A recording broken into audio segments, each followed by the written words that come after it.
Good evening.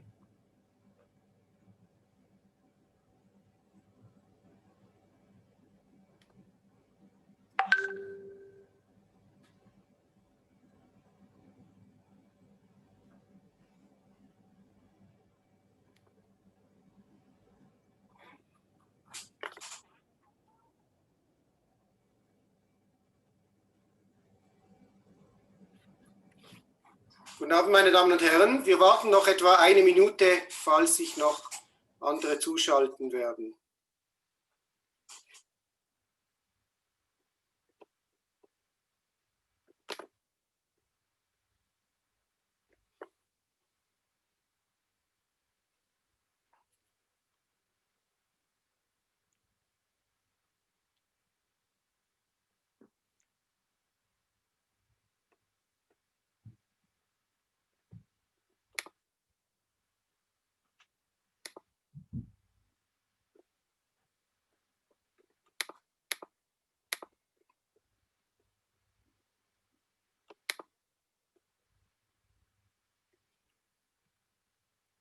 Okay. Everybody ready? Okay. Rabbi Farber? I am here. Can you hear me? Yes, we can. Welcome to, I don't know what to say. Let me say welcome to Switzerland, despite the fact that I myself am not in Switzerland either. But welcome to Switzerland and to our community. We're very happy to have you. Guten Abend, meine Damen und Herren. I dare to say that Agunot, let me just make a remark that there is a problem with my camera. It always disconnects. I'm sorry about it, but whenever I see it, I will connect myself immediately again, especially when I speak to you.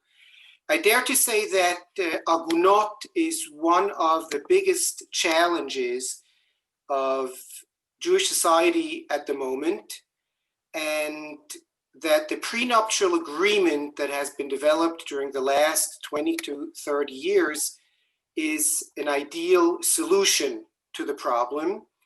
I want to mention for everybody in Switzerland who's not aware of it, and also for you, Rabbi Farber, that prenuptial agreements are now also being used in Swiss communities. Rabbi Farber, I want to introduce you in 2-3 sentences to the audience. Rabbi Farber is a graduate of Yeshiva University. He was ordained at Yeshiva University and has received a PhD in Jewish history at Hebrew University.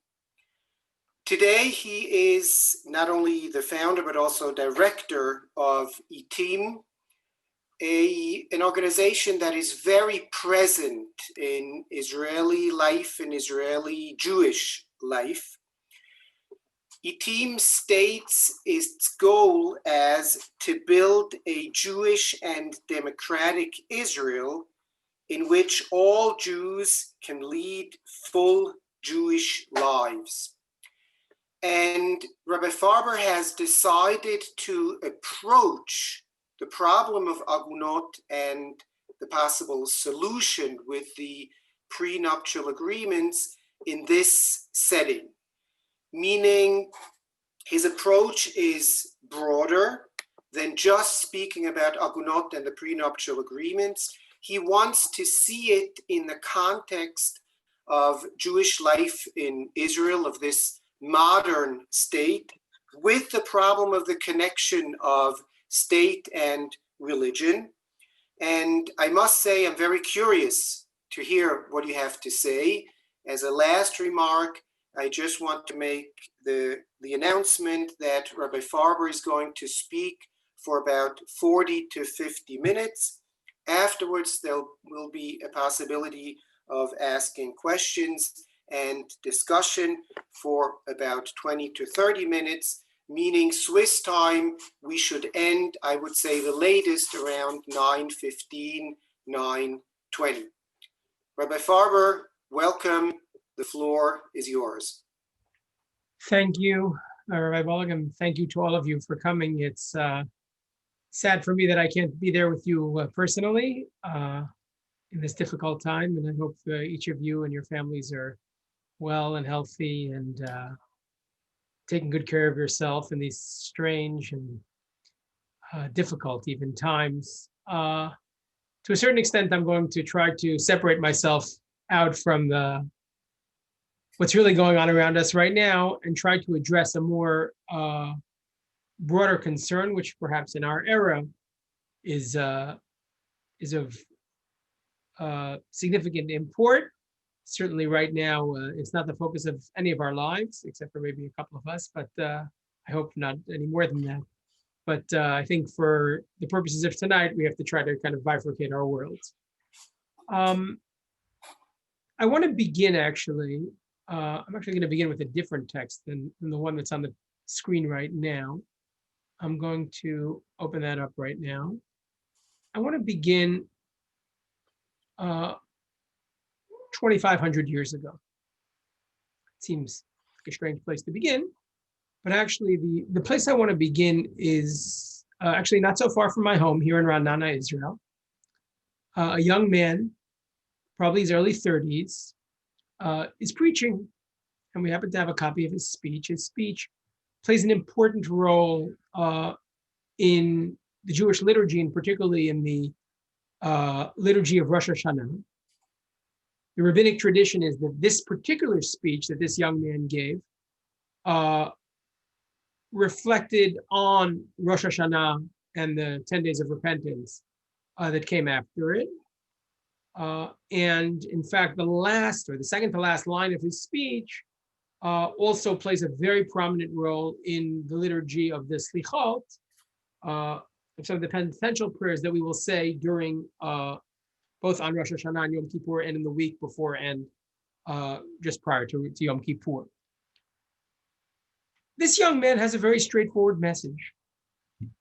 He says, I believe firmly that Jewish history is changing direction. And unquestionably, the rabbis put this in as part of the Rosh Hashanah liturgy because they said changing direction is a critical moment at this particular time in the calendar year. And in this speech, the young man says to the crowd listening to him, you know what, I want you to have a role, I want you to play a part in this new moment in Jewish history. The speech can be found, the young man I'm referring to is, if you can't see on your pages, is Isaiah, the prophet Isaiah. And for those who want to look up the entire speech, it's Isaiah chapter 55 and 56. It's also in the liturgy on public fast days, for those who are familiar with that. But in verse 1 of the text in front of you, in chapter 55, Isaiah says, and I'll read it in the Hebrew and then translate it into English, thus says the Lord, right, Ko Amar Hashem, Shimru mishpat v'asut tzedakah. Reading in the English translation, this is the 1917 or English translation, keep justice and do righteousness. Ki krova yeshuati lavo v'tzidkati lehigalot. For my salvation is near to come. My favor is to be revealed. Now, whenever a prophet in the Old Testament or in any other ancient document says salvation is coming, you know that means they believe that something dramatic is happening, something transformative is happening. And for Isaiah, it's for the Jewish people. Here he's speaking about a time post the destruction of the temple, and he believes the new temple, and he's right, is about to be built. And he says, my salvation is upon us, and I want you to be part of it. And thus in verse 2, the prophet looks and says, Ashrei enoshi aseh zot uven adam yachazik ba. In English, verse 2, happy is the man or the person that does this, the son of the human being that holds fast by it. Meaning, if you want to be part of this, you have to take it seriously, and you'll be happy. What do you have to do to be part of this transformative moment in Jewish history, says the prophet? Shomer Shabbat mechalelo, v'shomer yado me'asot kol ra. In the English, he keeps the Sabbath, or they keeps the Sabbath from profaning it, and keeps his hand from doing any evil. Now, those two parts of the recipe, Shabbat, someone who keeps Shabbat on one side, and someone who prevents himself from doing any evil, those represent two different axes, if you will, what I would call the horizontal and the vertical axis. Right? Shabbat is something that consistently reminds us of our small place in the universe vis-a-vis God. Whereas preventing doing any evil, that represents the horizontal axis. That's our relationship to our fellow human being, Now, I don't believe anybody who's on this call right now, right? And right now I count something like 23 of you plus three in the waiting room, you should just know. But I don't believe anybody wouldn't sign up to that. Justice, righteousness, keeping a certain consciousness of God while making sure we don't forego humanity. And again, Isaiah is a very big universalist. So remember, his message is about all of humanity, not just about the Jewish people. And then the young man does something quite remarkable, dramatic, I would even say, something that's totally relevant to our topic this evening. The young man says, I wanted through my speech to introduce you, my listeners, to two people, a couplet, if you will, who you wouldn't necessarily recognize walking down the street together. So again, having told his community, seek justice, do righteousness, observe the Shabbat, make sure you don't forget anybody, he says in verse 3, Al yomar ben hanechar hanilval Hashem lemor, havdel yavdilani Hashem mi alamo. Ve'al yomar hasaris, heinani eitz yavesh. In the English, in verse 3, let not the alien is the person who is non-Jewish, who walks with God. In English, we call that the convert, the ger. He says, I want to introduce you to the ger for a moment, and I don't want you, the ger, who he, again, figuratively speaking, he brings the ger onto his soapbox. And he says, I don't want you to say, God has separated me out from God's people. And then he brings a second person up on the stage. He has the convert saying, I don't want you to say that. Don't think for a second God has separated you out from God's people. The second person is the saris. The Hebrew word saris is a very complicated Hebrew word. In the Torah, a saris means someone who's castrated. Later on in the books of the Bible, saris takes on the meaning of anybody who can't have, a man who can't have children. Right? You'll remember perhaps in the book of Esther that Achashverosh has all the sarisim running around his palace. These were men who they didn't allow to have children because they didn't want little princes and princesses running around. Says the prophet, I'm introducing you also to the guy who can't have children. And I'm telling him, I don't want you to say, I am a dry tree. Strange phrase. We'll come back to it in a moment. And then the final verses for this evening to introduce my topic. For the prophet says, he speaks to the second one first. Having said, seek justice, do righteousness, and then spoken to the convert and to the guy who can't have children, he says, Kiko amar Hashem sarisim, thus says God, considering they translated as eunuchs, but it's men who can't have children. Asher yishmeru et shabtotai v'acharu b'asher chafatzim machzikim b'vriti, if they keep the Shabbat and they choose the things that please me and they hold fast to my covenant, right? This is in verse 4. He speaks to the people who can't have children. This is a verse, the next verse. If you've ever traveled to Israel, you know this verse or part of it by heart. He says, V'natati lahem, I will give to them, that is to the people who can't have children, I will give them in my house and in my walls, Yad Vashem. This is where Yad Vashem comes from. That's the Israel Holocaust Museum. I will give them a monument and a memorial better than children, better than sons and daughters. Shem olam eten lo asher lo yikaret. I will give them an everlasting memorial that shall never be cut off. That's a remarkable statement. By the way, if I was being facetious for a moment, I would say to a certain extent the prophet has plagiarized an earlier book of the Bible. You may remember that in the book of Samuel, Elkanah promises Hannah, he says to her, am I not good for you like, many, many children? As a rabbi, I can tell you, when I consult young couples who are having difficulty having children, it's very hard to say, I'll give you something better than having children. And that's why I tend to take these verses a little figuratively, and I'll come back to that in just a moment. For them, the young man, the young prophet Isaiah speaks to the second person, or who was really the first person, the convert. And he says, what if they adopt verse 6, right? The aliens, that is the converts, that join themselves to the Lord, to minister to God, to love the name of the Lord, to be his servants, everyone that keeps the Shabbat from profaning it and holds fast by my covenant. If they buy into the covenant, what does he promise the convert? He says, and this is a verse that figures prominently in the liturgy, even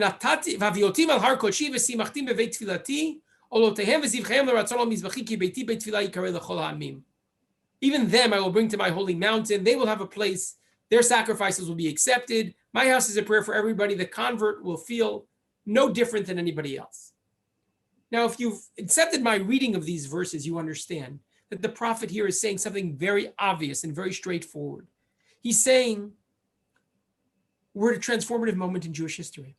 And at that transformative moment in Jewish history, there's a certain danger that if even a lot of people walk through the front door, and they accept justice and they do righteousness, they're going to be people who feel alienated. They're going to feel frustrated. They're going to feel disenfranchised.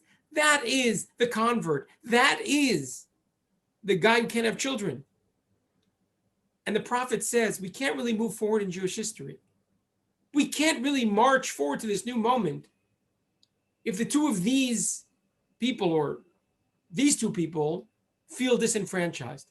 If they don't have a place to stand, if they don't have a place to walk through the front door just like everybody else, then we can't move forward.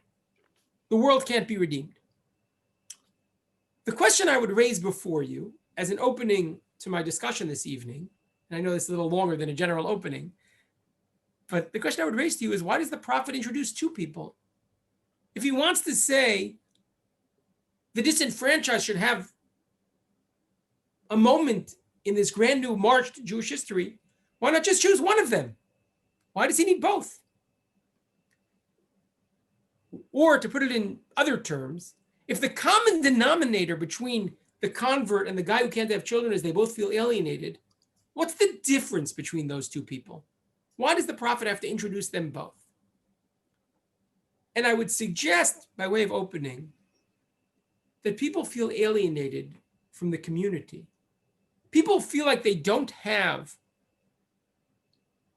a sense of marching forward in Jewish history for one of two different reasons. Some people feel that they don't have a shared past with the Jewish community. And some people feel they don't have a shared future with them. What's the fundamental conceptual difference between the convert and the person who can't bring children into the world? Conceptually, not practically. The convert feels like I can go forward, but I have no past. In the halachic world, we even reflect that, right? The Tosfot asked the question, how can a convert say the Amidah every morning? How can he say, blessed are you, God, Lord of our fathers, Abraham, Isaac, and Jacob, if he's a convert or she's a convert? It's not true.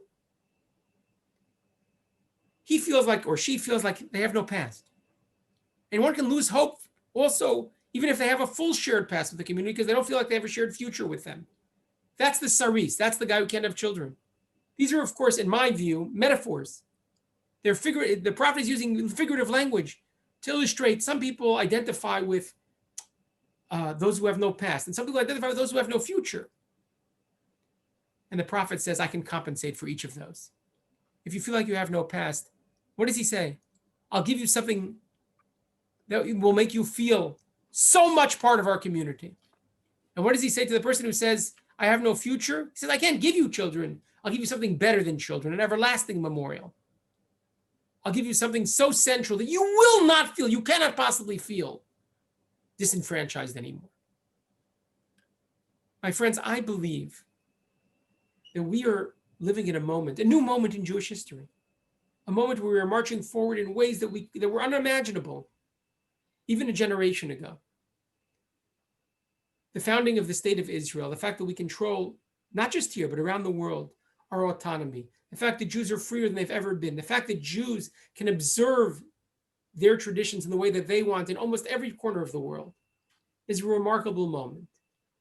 And it's specifically at this moment that we have a great responsibility to the people who feel disenfranchised and alienated, the people who Jewish tradition, willy-nilly, Jewish tradition by accident almost.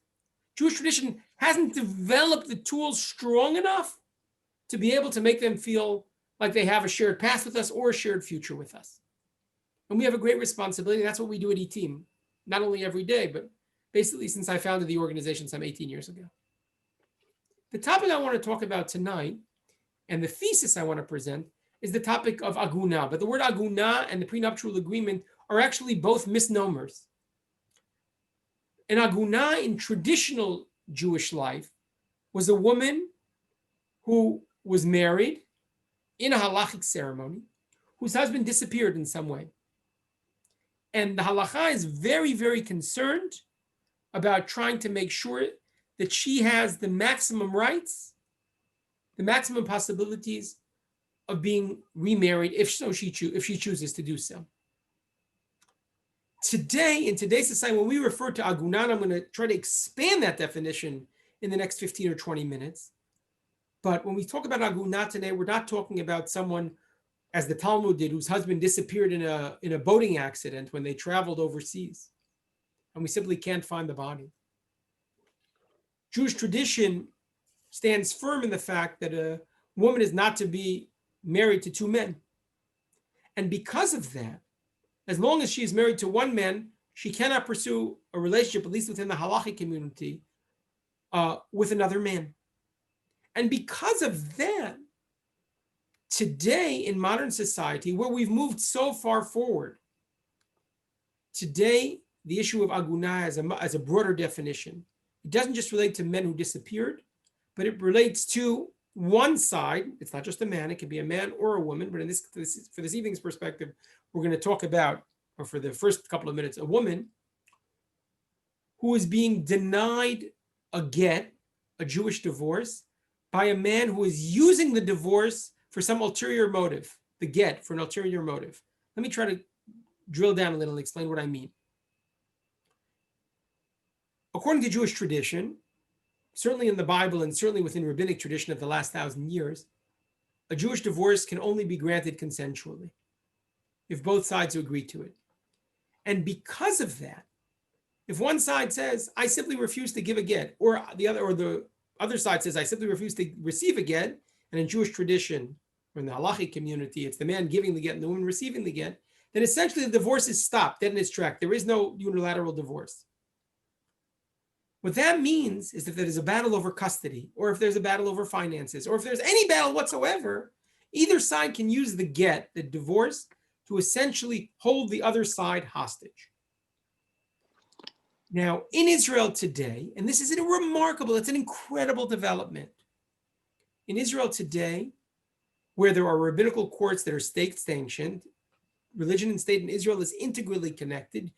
Two Jews cannot get divorced in Israel without going through a rabbinical court and having a get. You simply can't get a divorce document in this country. What that means practically is that either side, in theory, can hold the other side hostage forever. But what it also means is that the state can step in at certain points and issue sanctions against one side or the other. So in the state of Israel, under certain circumstances that are dictated by the rabbinical court, and I'll go into that in just a moment, if one side refuses, for example, let's say a woman refuses to accept a get because she's arguing for custody, the rabbinical court has the right to take, in certain circumstances, to take away her passport, even put her in jail. And the same thing for a man. They can do things even worse than that. They can fine them. They can do all sorts of things post facto, should they discover that, to encourage, let me put it this way, to encourage the cessation of the marriage. Now, I use that term very carefully, and I'll tell you why. Because in Jewish tradition, divorces cannot be forced. If a divorce is forced, then it's actually invalid. So many of you might have heard of a remarkable case that took place. I was actually involved in an earlier stage of this case, but a remarkable case that took place in Lakewood, New Jersey, where there was a group of, you can't call them anything other than hoodlums, but they were hoodlums with a good purpose in mind, right? Who basically created a case of entrapment over a fellow who had abandoned his wife here in Israel. He was actually the son of a rabbi. Here, he moved into the Lakewood community in New Jersey. He studied in one of the kollels there in New Jersey.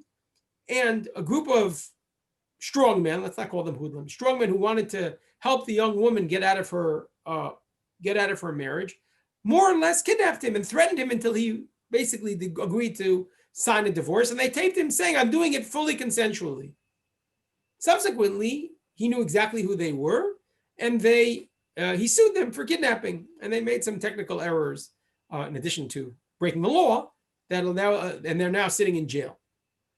That's an extreme case. That should never have to happen.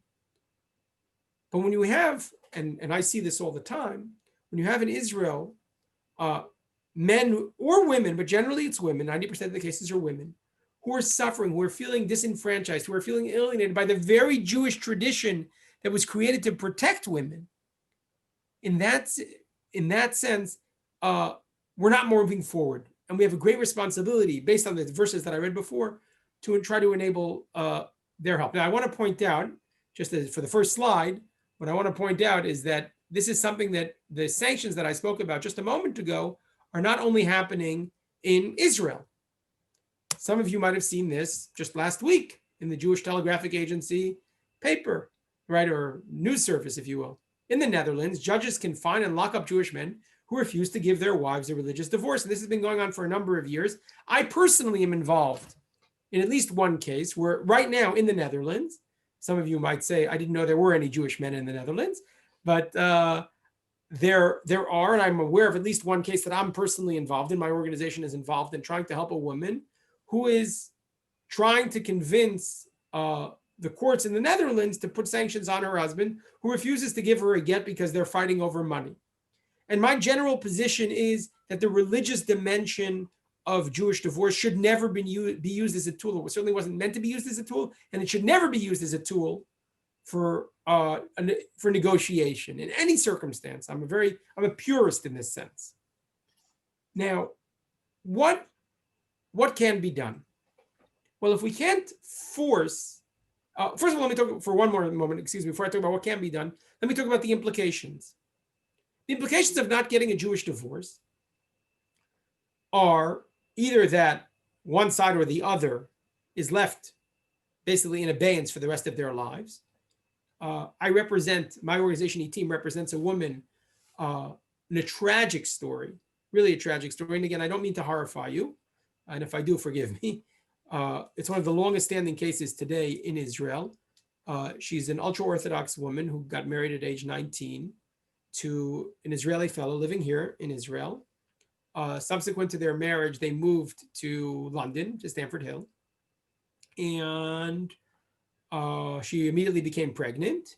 He joined what some might call a fringe community, the Neturei Karta community in Stamford Hill in London. She wanted to go back to Israel to give birth to their child. He certainly became emotionally abusive to her. She came back to Israel to have their first baby, a son. He came to Israel for the Brit Milah and the Pidyon HaBen. She said, I'd like to stay here. He said, I refuse. She said, I refuse to go back. I'm not going to go back with you. You're abusive. And he left. And what makes this story quite remarkable, she sued in the Israeli rabbinical courts for divorce. He said, I don't recognize the stature of the Israeli rabbinical courts at all. I'll only do it here in my community. They went to their community also. Their community also asked him to give a get. He refused. 5 years later, I only received the case some 4.5 years ago, and you'll know, perhaps some of you have read about this case. 4.5 years ago, which was a good 14 years after she had left him or he had left her, I received a call from a rabbinical court judge here in Israel who asked me to get involved. And the reason they asked me to get involved was because basically after 13 years, they had given up and they wanted to know if there was anything we could do. We were able to find out that even though the guy had gone to a certain extent underground, we were able to discover that the man was now still ultra-Orthodox, but now living with another woman whom he was married to. And the reason he was married to her was some 7 years before that, in around 2006, he went into the civil courts in London, claimed that his wife had abandoned him, claimed that he had no children, and that she had fled to South America, even though we have evidence that he was at his son's Brit Milah, we have evidence that he was at the Pidyon HaBen, and we have evidence that he was in contact with her afterwards. In London, you can file for single side divorce. They waited 6 months and they declared him free. He subsequently went to Yemen. In Yemen, the Yemenite Jewish community, Orthodox community, has a tradition that a man, like the ancient tradition of Maimonides, that a man can take on more than one wife. He remarried the second woman who speaks only Arabic, and he speaks very little Arabic, or at least at the time he did. He met her, he brought her back to London, and now he's living in London with his second wife. He now has 5 children, and from his second wife, in addition to 1 child from his first wife, and he broke off all contact. Now, we got copies of the paperwork from his divorce filing. We actually sued him in the secular courts in London for perjury. And we sued him for perjury so that we could attempt to leverage him into giving a get. Now, we did this with permission of the rabbinical courts here in Israel and the ones in London. In fact, and again, I'll tell the story very quickly, but in fact, he ended up serving 8 months in jail for perjury. The courts in London undid his divorce, so now he's actually he's violating bigamy. But he continues to live in London without any serious, I'd be honest with you, without any serious implications to the fact that he has left his wife here, who's still ultra-Orthodox, who has now a 16 or 17-year-old son, 18-year-old son at this point. He's left her here alone. She never remarried. She never abandoned the ultra-Orthodox community and the tradition. And she's felt, in other words, when I sit with her, she says, and I think about her every single day. There isn't a day that goes by that I don't think about her and try to come up with some new plan about how to help her. But the bottom line is, we need some solution for these people if we're going to march forward in Jewish history. Now, on one hand, we have a tension. You can't force a get. A get has to be consensual. On the other hand, we have people who are using the get to leverage positions all the time. In this case, this fellow, Moshe Harazi, I don't mind telling you his name, who sat in jail for 8 months. I'm not embarrassed about it. I'm sure when he tells this story, he mentions my name, right? Moshe's just being vindictive. He won't negotiate. He won't talk about anything. He just says, I want to ruin my ex-wife's life. So we need to create a tool that at least will minimize the chances of that happening. And this is where the prenuptial agreement comes into play. A prenuptial agreement essentially is one of a series of tools that's been developed over time, but it's the most effective halachic tool, meaning a tool that works within normative Orthodox tradition, if you will, that tries to, and I want to be very careful in my language, it tries to minimize to the extent possible points of conflict. And secondly, right, so that's one goal, it tries to minimize the points of conflict so that the get can be given. And secondly, it tries to incentivize getting to the moment of a get. Okay, the way it does this is as follows.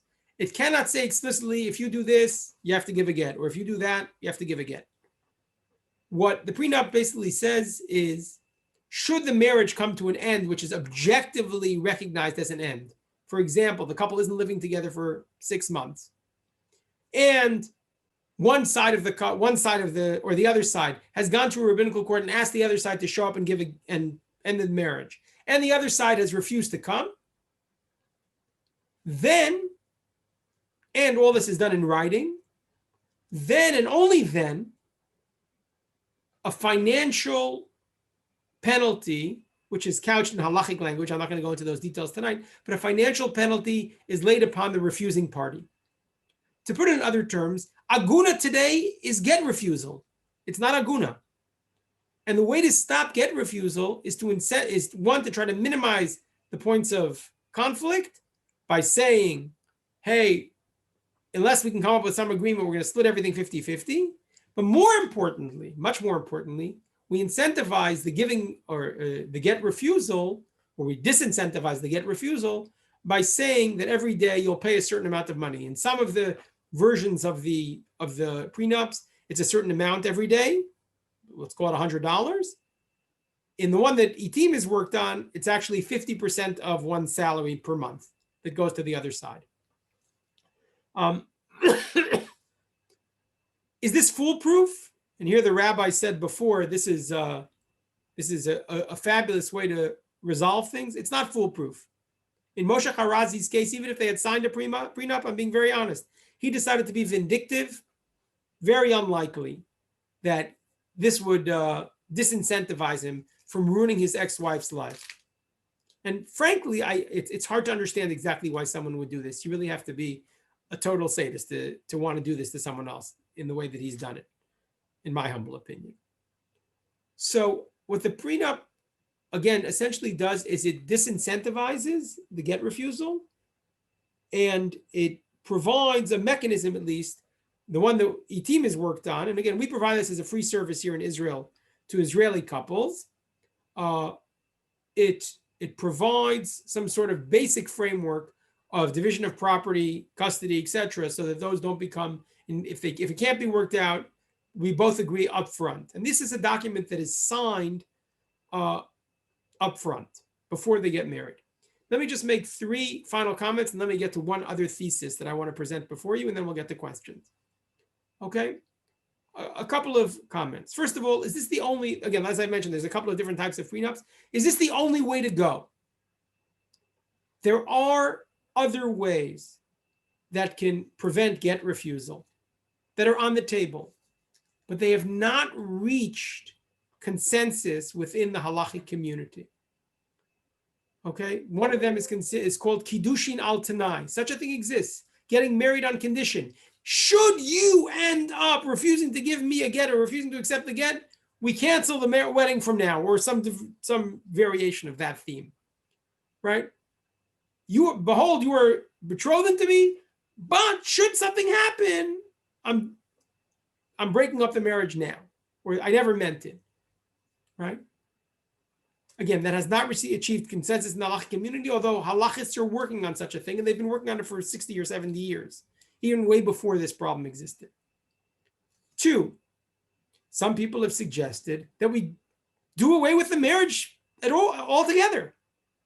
There are halachic models where couples can live together and have children together that would not make the children illegitimate, even without getting married. And certainly one halachist even entertained that notion. 2 halachists that I'm familiar with entertain that notion. Let's just do away with marriage. That way we can do away with get refusal. That's what I call, creating, stopping the problem. I'm not sure that even if there's no consensus on that in the halachic community, but I think there would be, I have an emotional opposition to such an approach, even if I recognize that prenups are not perfect. So those are 2 ways of doing it. Either saying we shouldn't let people get married, or we should do the marriage on condition that something happens. Of those 3 options, I still think the prenup is the best option. A second comment. Prenups have taken off in the United States, in the second largest Orthodox community in the world. Within what we would call the centrist Orthodox community, today, the Rabbinical Council of America, etc., most rabbis who actually won't perform a wedding without a prenup in place. In Israel, this is still a subject of debate, and that brings me to my 3rd point. I'll come back to the second point in a moment, but the 3rd point is that even though I present it as a halachic solution that has the backing of serious halachic authorities, again, in its different variations, but it isn't universally accepted. There are some rabbis, again, rabbis from the 70s, who, in the 1970s, whose students today still promulgate their theory, even though the prenuptial agreements have changed significantly, who were opposed to this because they felt even such an agreement would constitute forcibly giving a get. And as such, they felt like we can't let this happen. So in other words, even an agreement like the one I outlined before, which is a disincentive clause and perhaps a division of labor property clause, those 2 clauses themselves, should they be acted upon, would be effectively forcing someone to give a get, and the get cannot be done under coercion. It's because of these and because of the rabbis in the rabbinical courts that prenups in Israel have not become universally accepted yet, even though, as I said, from a Jewish values perspective, and again, I chose one text because it relates to the high holidays, but what Isaiah talks about people not feeling disenfranchised, about people feeling that they can move forward with the future, with the Jewish community. They have a future with us. That's really what we're talking about here. No one would argue that's a value in Jewish tradition. The people who are anti the prenups, what they say is, it's just this isn't part of Jewish tradition. But as I say, within the halachic community, particularly starting in North America, this has become universally accepted. And one of the things we're trying to do is work with the chief rabbin in Israel to get them to simply create an opt-out clause as opposed to an opt-in. Today, prenups in Israel are opt-in. You have to choose to do one. I prefer it that when you open up a marriage file in Israel, with the government, and which is the equivalent to marrying up a marriage file with the rabbinate, you have to sign one unless you don't want to. In other words, we make it opt out instead of opt in.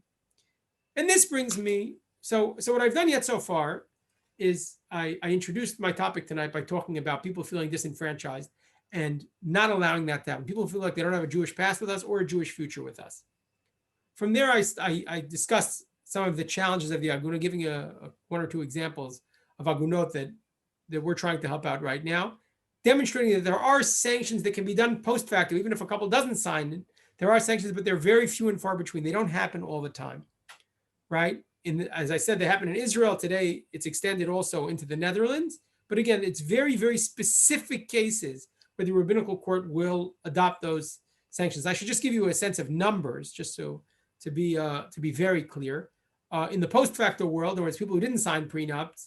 So it depends on who you ask. Many people, the official number in Israel is less than 100 of women who are suffering in this situation. But the unofficial number is probably in the thousands of people in Israel who are doing this. There is also an organization that's worthy of note, and that's an organization that's run out of Yeshiva University, my alma mater, called the Organization for Resolution of Aguna Ora, that, again, post facto, for people who didn't sign these documents, when there is a get refuser in place, they go and protest. And that's part of the shaming movement that also happens here in the rabbinate. The family that I'm representing, or I'm helping represent in the Netherlands right now, just last week, if you go on the Israeli Rabbinate's website, you'll see that just last week they began a shaming campaign against the man who refuses to give a get. So there are tools post facto. The prenup is really the best tool among, again, I mentioned two others: the conditional marriage, or not having marriage at all, as kind of other methods pre the wedding that would make this stop. But I say keeping normative orthodox practice of marriage in place and the way marriage is done, the prenup is the best halachic solution that we have today. I mentioned also people going to beat people up. Like I said, I won't do anything illegal. That's not for me. But there are people who still think that's okay. I don't think that Jewish tradition should ever be upheld by having to break any law. And because of that, that's something that I'm opposed to.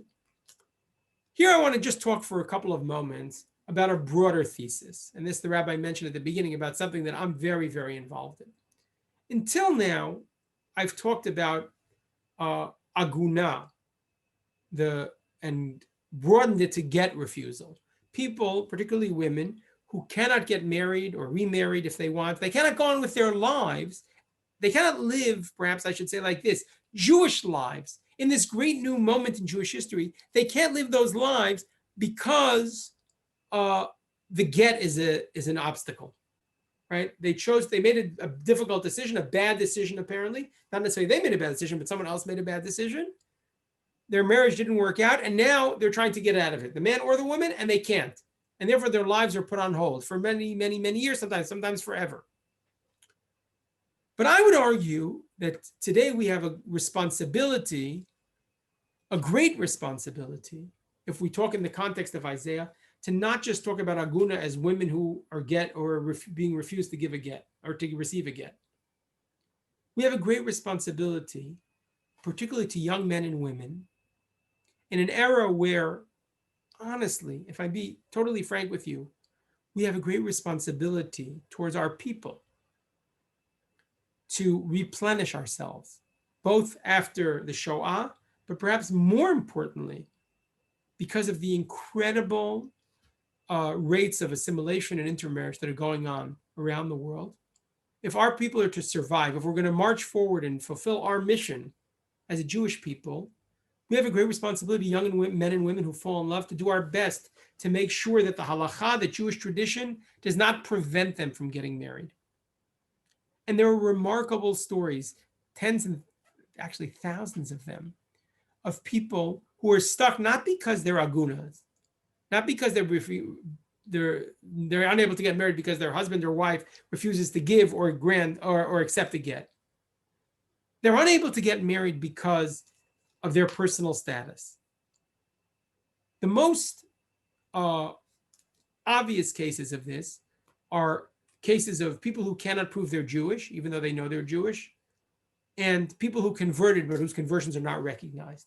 This is a very, very sensitive subject. It's a subject that I work on constantly here in the Israeli Rabbinate, and I guess I should mention I'm a member of the Israeli Rabbinate. I also, and I'm not embarrassed about this, I also sometimes fight with the Israeli Rabbinate. I love my mother-in-law, and sometimes I fight with her as well.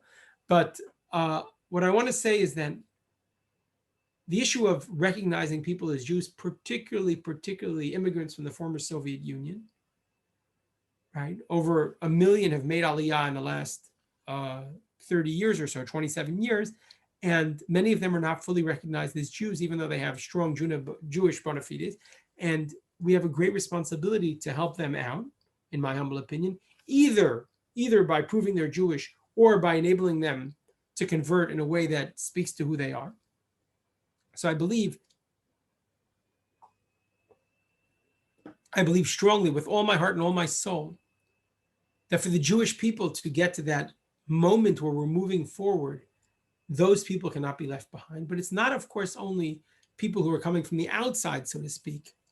It's also people whose personal status has nothing to do with their distant past, but their immediate past. One of the classic stories that I brought one example for you in front of you is the issue of mamzerut, or literally bastards in Israel, people, illegitimate children. Now, the halacha has a very specific definition of illegitimate children. It's a woman, and it's of course an outgrowth of the Aguna story. It's a woman who is married to one man and has a child with another man. I'll tell you quickly the story of the Hebrew text that's in front of you. I won't read it with you now, but it has a great ending, which is ironic and fascinating. And the fact that I not only was involved in this, but I was really the kind of the pusher for this story. I come to it with a strong sense of humility. When I grew up and when I studied in rabbinical school, I was a student of the rabbinic tradition, and now I've become a player in the rabbinic tradition. A young man and woman showed up at my organization at ITIM with a very remarkable story. He was a pilot in the IDF, in the Israel Defense Forces, and he was chosen to go learn in flight school overseas, and he had a girlfriend, and they told him that, again, I'm going to change some of the details, but he had a girlfriend from, let's just call it London for now, and they told him that because he was going away for a long period of time for the Air Force, he had two choices. Either he could break up with his girlfriend or marry her. Only in Israel, by the way, only in a Jewish country could that happen, right? You have two choices, either marry your girlfriend or break up. You can't continue being your girlfriend. Okay, so they decide to get married. They walk into the rabbinate. And again, she's from London. They walk into the rabbinate to get married. And they say to her, oh, you can't get married. And she says, what do you mean I can't get married?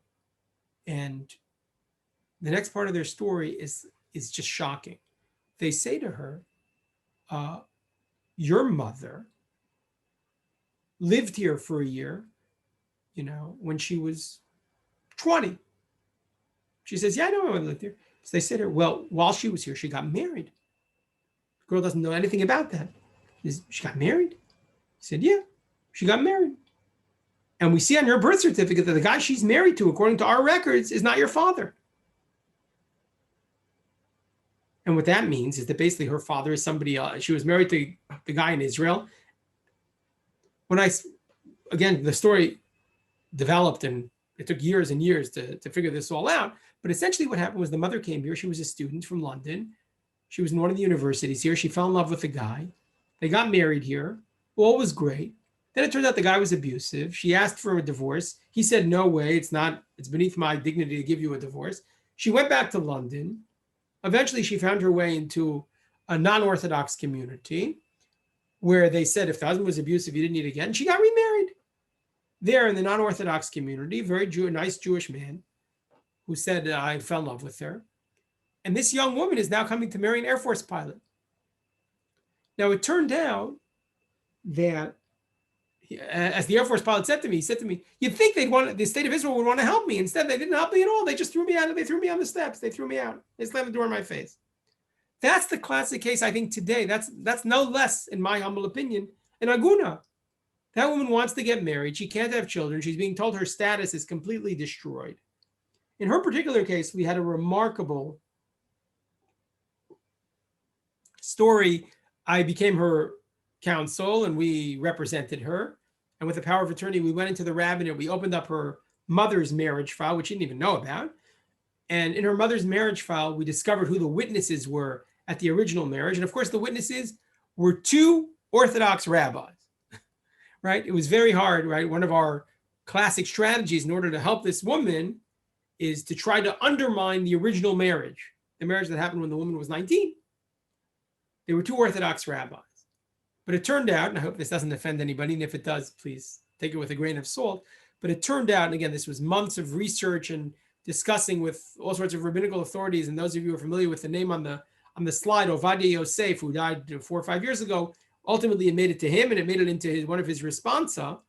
But one of the arguments we made, which again, with the rabbinical court prodding us, was that one of the Orthodox rabbis who was the witness was also a public defender. He was a lawyer in the secular courts here in Israel. And the rabbinical courts, and particularly Rabbi Ovadia Yosef, who was then the chief rabbi, looked very unfavorably upon the secular courts. And because of that, he claimed that the lawyer who signed the original ketubah and was the witness at the wedding was an illegitimate witness, and as such, he undermined the marriage. When the word Rabbi Ovadia Yosef actually gave a speech one Saturday night, the Saturday night before he wrote this responsa, where he claimed that all lawyers were illegitimate witnesses, and that created huge headlines in Israel. Right? You can imagine that most people have their lawyers sign their documents, but he claimed no lawyers were legitimate witnesses. But he did that in order to save this one woman, whereas he had a vision for saving this one woman and enabling her to get married and have Jewish. And now I can tell you, nowadays, it is because of this response that's in front of you. This couple is married. They have a couple of kids. They're studying in Jewish day schools here in Israel. They're a model. They're an amazing, wonderful, incredible couple. And instead of feeling that sense of disenfranchisement and alienation, and that no one's helping them, they can't get married and they can't have kids. Instead, they're feeling not just that someone from the rabbinate helped them. More importantly, they're feeling like they have a place here in the future of the Jewish community. And of course, if that's the case here, it's so much more the case when it comes to the issues of conversion or proving Jewishness. And again, with more time, or perhaps on a different occasion, we can talk about some of those. But again, if I just, I brought slides of people who are just, struggling. This Alamish, she has an incredible story of her immigration from Ethiopia and then being told here, and then actually going through an Orthodox conversion here in Israel through the rabbinate, and then being told ultimately, you're not part of our future. And one of the things we do at ITIM a lot is we try to work within the halachic system to work with the state of Israel and with the organized Jewish community around the world to work together to try to resolve cases like this. So again, I come back to where I started this evening, and I'm going to stop here. And again, perhaps at a different occasion, you'll hear the story about Alamish, or you'll hear the story about some of these other people.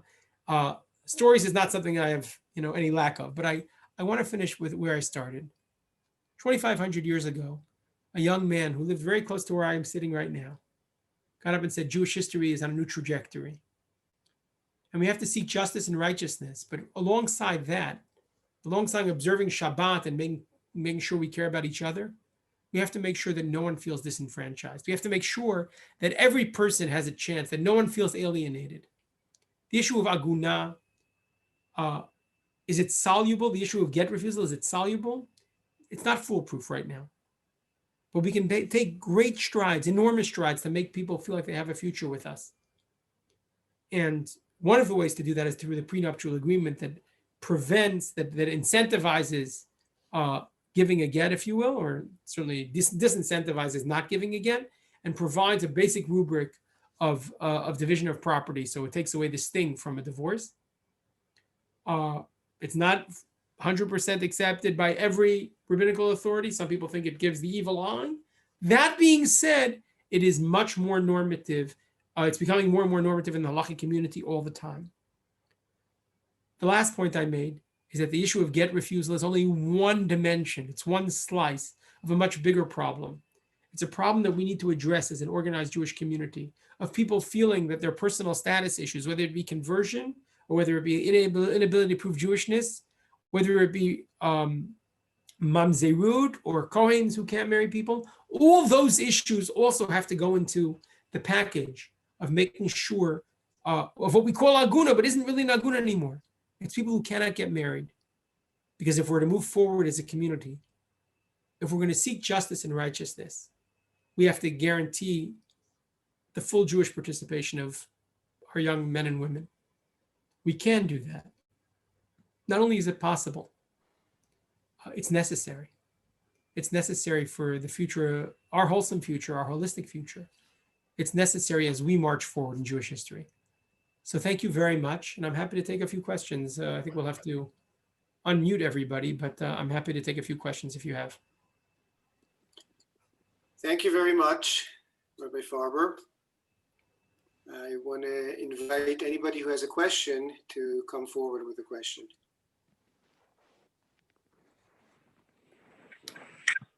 Just make sure you unmute yourself. Okay.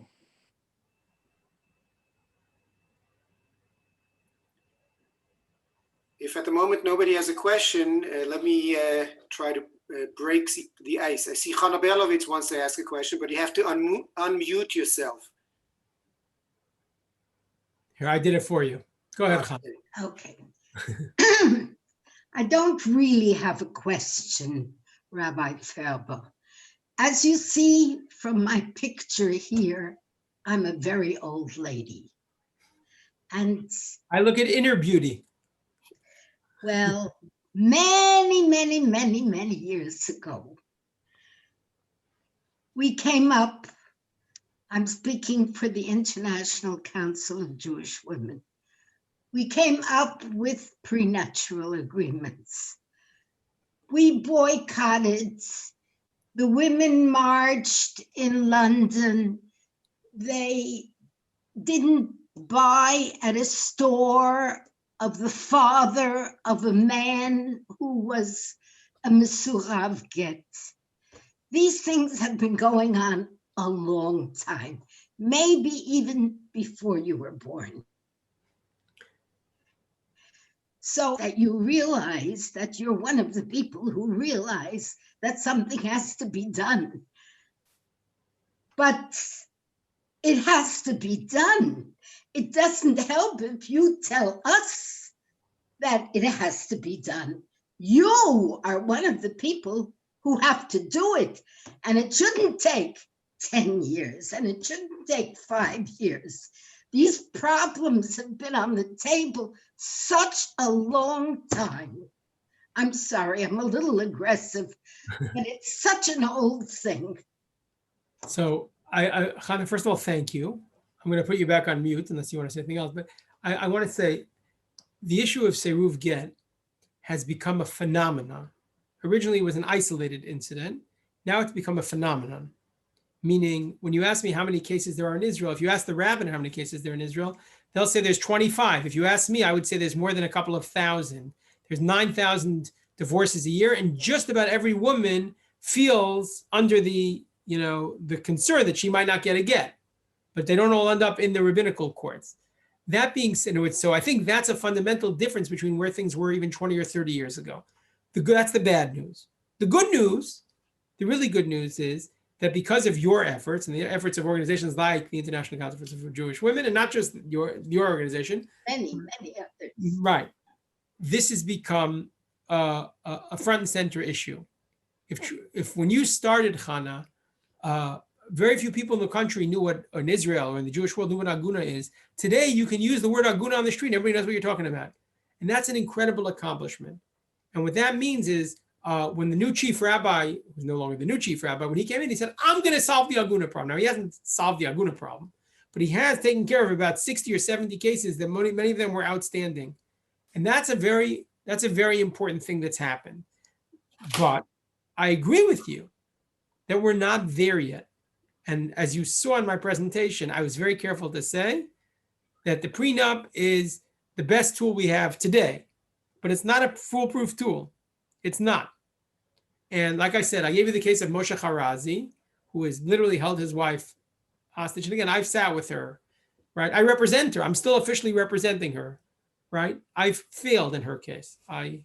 Et chataya ani maskir hayon, right? Because I have not managed to get him to give a get. And again, in Israel, people say like, oh, you've done everything. You put the guy in jail for 8 months. By the way, I say freely, I did that with a lot of, if I'm being very honest with you, it's painful to put another Jew in jail, even if he's a jerk. It's painful, right?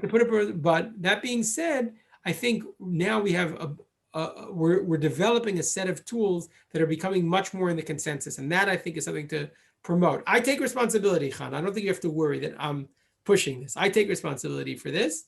There's one more thing I would like to bring up, and that is the question of the ex-brides, the young women who, for whatever reason, want to get, and the parents end up buying this get for her with the assistance of the Israeli rabbinate. If they bought an apartment, the young man gets the apartment and the woman gets her get. Many other variations on this theme do exist, and to my pain and sorrow, it is with the assistance of the Israeli chief rabbinate that these cases have occurred. Okay, so again, the chief rabbinate has, to some extent, it's changed its tune. Not enough, in my opinion. There's still a lot that can be done and should be done, and in my opinion, has to be done. And like I said before, I don't pretend that I'm not a fighter against the Israeli rabbinate. Sometimes, right? I've taken the Israeli rabbinate to court on 7 or 8 occasions in the Supreme Court in Israel.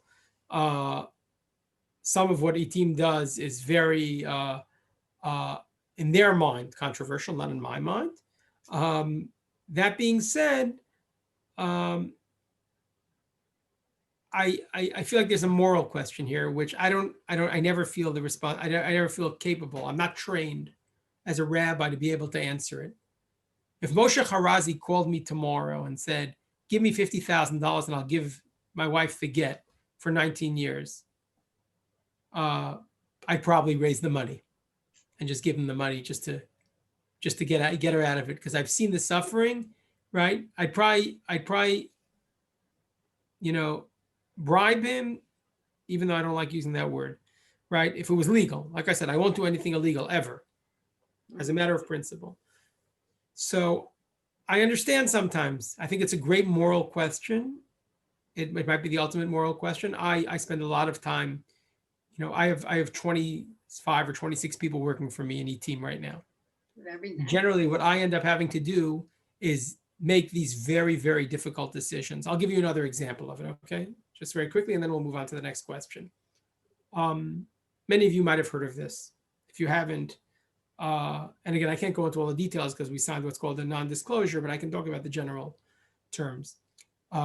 Probably some of you drink Barkan wine. Okay, I assume they export it to Switzerland. Okay, Barkan is a very popular brand in Israel, and some of you and around the world as well. And some of you may be aware that 3 years ago, Barkan wine tried to get a particular kosher certification, and the conditions for getting that certification were that they had to fire Ethiopian Jewish employees from working on the wine line, because this particular slice of the Jewish community, of the Orthodox community, didn't believe the Ethiopian Jewish community was Jewish, even though the rabbinate holds they're Jewish. And they fired these men. They fired them, even though they're all, I would call them even all 3 of them, or 5 of them actually, they were all ultra-Orthodox. Now, we represented them in court. And we said, it's very nice that, you don't want these guys working for you, but this is a democratic country and you can't do that. You can't just fire someone because they're black or because they're Ethiopian. You can't do that. Now, again, this is public information. That ITIM was their counsel as public information. And that we settled is also public information. And I'm not allowed to talk about we signed a non-disclosure, so I can't talk, at least in public, and that we're being taped, about how we settled. For sure, I can't talk about that. But I had to make the call in the end, right? From a moral perspective, is there any amount of money that you could pay these Ethiopian tzaddikim, really tzaddikim, that they lost their jobs and their livelihood? Is there any amount of money that would be fair for that? And so it's a very, very difficult moral decision. But I also had to act not just in the best interest of the Jewish people, but also in the best interest of these people, these 5 men who were sitting in my office, who we were counseling and working with, etc. So I have a job that has a lot of moral weight on my shoulders. I assure you that on Erev Yom Kippur, I do no small amount of this, right? Because I never know, there's no, in what I do for a living or not for a living, I have no idea whether I'm making the right decision or not. I told you before, when it comes to get refusal, I'm a purist. I don't think in any circumstance, and again, I could give you some extreme circumstances that I've been involved in. I think in any circumstance, a get should ever be used as a tool for leverage. I think, just like I think, and again, I didn't address this issue. Rabbi, you'll have to tell me if I was entertaining enough or engaging enough, depending on which term you use, that you want me to talk about the conversion issue, but that's on a different circumstance. But the conversion issue is a big issue where, as many of you are aware, there's been issues over the course of the last 10 years or so in Israel of annulling conversions. And I'm a purist. I don't believe we should ever annul an Orthodox conversion, ever. But some people disagree with me. And sometimes we go to court about that. So in that sense, there's a lot of moral issues that are on the table here, and this is certainly one of them. So I thank you for your question, your observation. Thank you. Some other questions or comments, please? Yes, I like that you were talking about one side all the time and not about the man, but I'm wondering how often does it actually happen that the women refuse? So thank you. I can't see your name. Dalit is your name? Mhm. So thank you, Dalit, for the question. Like I said, we don't have exact statistics. According to the rabbinate, right, they claim there are more women refusing. This is true. They claim there are more women refusers than men refusers today. That couldn't possibly be true. But officially, people who have cases in the rabbinical courts who have been declared get refusals by the rabbinical courts, the number is something like 35 women have refused and 29 men have, something like that. But those aren't the real numbers, you understand? Those are the people who actually went to court and they filed and they filled out all the forms and they went through 2 or 3 years sometimes of deliberations. So I can't give you a real number. The groups that talk about this, when we sit at round tables, we have a round table on this issue with some 30 something organizations now that deal with this. And the number generally comes out to 90%. It's 90% of women who are suffering and 10%, but it's an uneducated guess. It's a gut feeling. So again, but I'm being very honest. If you ask the rabbinate their official numbers, they will tell you more men are being refused to give a get than women being refused to get a get. I should also mention, I guess, just to be comprehensive, I'll just mention this in passing, that for a woman there's no out for a woman who doesn't get a get, right? Unless you can undermine the original marriage, there's no way for a woman to get out of the situation, and thus the children will be, illegitimate children, what's called in Hebrew mamzerim. But for the man, there is some, at least theoretical out, which is something called a heter mea rabbanim, which is that rabbis on 3 different continents, 100 rabbis sign a document that says that the man is free to take on a second wife. And then, again, this is not the Yemenite community like Moshe Harazi I told you about, who just took a second wife, right? Because in his Yemenite skewed thinking, that's okay. There is a halachic mechanism. It's used infrequently. I think last year it was used in Israel once or twice. We could go in a different context. We could go into why it's used. But the bottom line is that there is some mechanism there for the man that allows the man a little more at least, leeway than the woman. Okay, we have time for 1 or 2 more questions if anybody has anything to ask, please. Yes, Miriam, please. I'm just going to have to wait. You have to unmute you. Yeah. Now, you hear me? Yes, now I hear you. Go ahead. I would like to ask you a question. If the rabbi of a community, hopefully in Israel it's different, but of a community can force a couple to sign a prenuptial agreement if he does the chuppah, or can he give a choice to the couple? Also, most of the couples do not know who get married don't know the implication of the whole prenuptial agreement. It's very legal, the whole thing. Thank you. Thank you for the question, Miriam. Or a must. Thank you for the question. In Israel, of course, it's different because in Israel, the rabbinate could make a decision right now, or the government could just decide.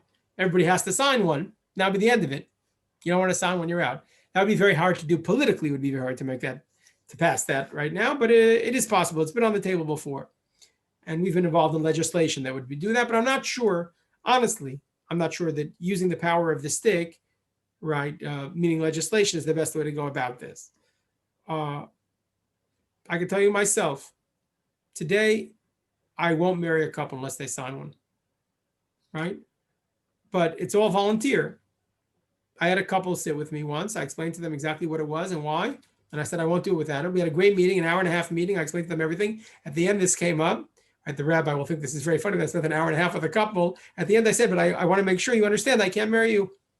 They said, we won't sign one. I said, well, nice to meet you. Find someone else. So that was a wasted hour and a half of my time. That wasn't so good.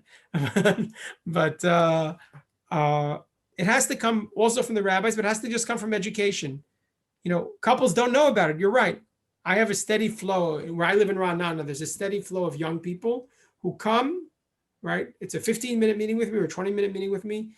I explain it to them. I explain to them why they should want to do this. I explain to them why they should tell their parents that they have to do this, even if the parents don't want, and explain to them what it is. And they sign it usually here in my living room. Again, there's different types. Sometimes you need a lawyer or you need a notary. The one we have, you can sign with me, and that's what we do. We've also actually, petitioned the rabbinate. Now we've been very successful in getting them to be filed in the marriage files at the rabbinate. It was even if the rabbinate won't initiate it, but they do have the responsibility today to file the document in the rabbinical courts. So that's actually a positive thing. That's a way of kind of moving the issue forward. So all these are issues. Again, we're exactly where Isaiah was.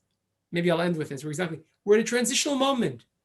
In another 50 or 100 years, I'm hoping this will be resolved. This will not be an issue. And again, Chana, you should feel, not just on Mea Vestrum, you should feel like that you're, there are people continuing your holy work. We made progress, but we're not there yet. There's still a long way to go. So again, I'll just summarize by saying this. And again, I know we're on Swiss time, so we're going to finish up right now.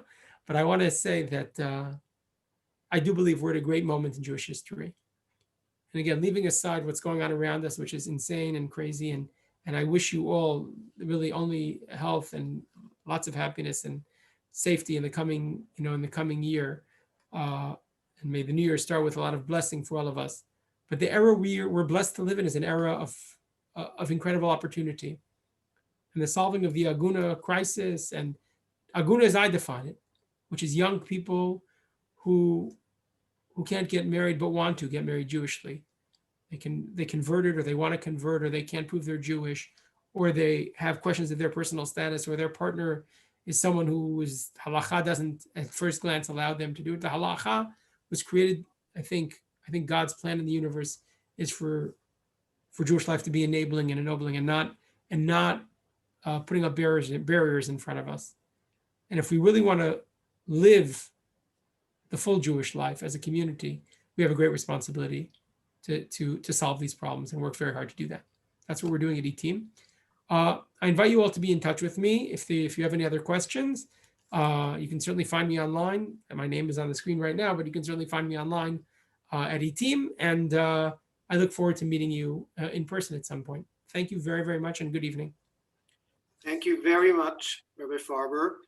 I think it's especially important for us to hear what you had to say, because I think, Chana, at the moment, we as a Jewish community in Switzerland are going exactly through that process of having to learn and having to realize that the prenuptial agreement has to become an integral part of getting married, but it's a process. It's a very long process, and in Switzerland has only started. In America, it started already 30 years ago. But I think there is a future to this process, and it's very necessary. And you presented the main the main components that make up that process. Thank you very much. And I would also like to wish everybody already Shana Tova. And we'll see each other in Zurich. Laila Tov, good evening. Thank you very much.